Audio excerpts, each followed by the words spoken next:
I started out at Stolbaden School in the village of Llanberis, where I was born and bred.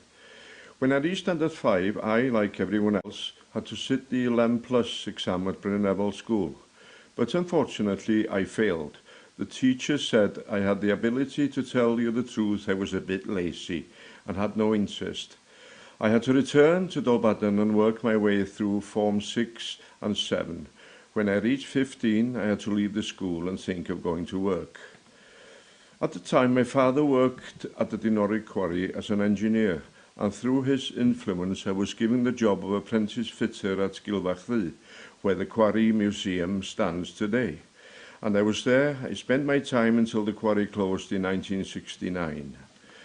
The closing of the quarry affected the whole area, especially the small businesses who were managing to make a tidy income before the closure.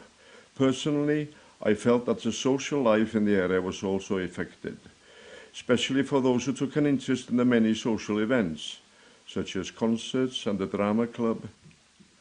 People felt low after the quarry closed, not only in Llanberis, but also in the neighbouring villages of Deiniolen, Llanrug, Bethel and Cwmaglo, amongst others. A new hope came to the area when the opening of the Dinorwig power station brought work to many ex-quarrymen. Until then, there had been a feeling of hopelessness, even though places like Peblig, Bernard Wardle and Ferodo brought work to many. Some quarrymen left for England to work in places like the new town of Corby, where steel were produced, some staying and raising their families there and others returning to this area. When the quarry closed in August 1969, I had to find another job, and after a year of unemployment, I got a job at Laird's in Beaumaris, a small part of Camel Laird's in Birkenhead. I left there to go to Ferrantis in Bangor, where I stayed for 17 years, before having to leave because orders became scarce, and in a period of a couple of months, around 250 people lost their jobs. Once again, I was unemployed until I was offered a chance to return to Gilfach, this time as a part-time warden in the Quarry Museum.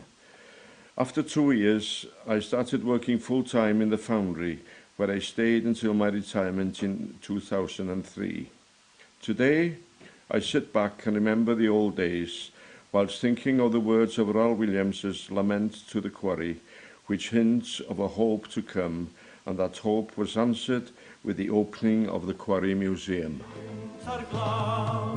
Ond paid I galoni, pwy hwyr od un pryd, nad oes mewn anwybod, ddiwofaeth o hyd, nad oes mewn anwybod, ddiwofaeth o hyd, nad oes mewn anwybod, ddiwofaeth o hyd.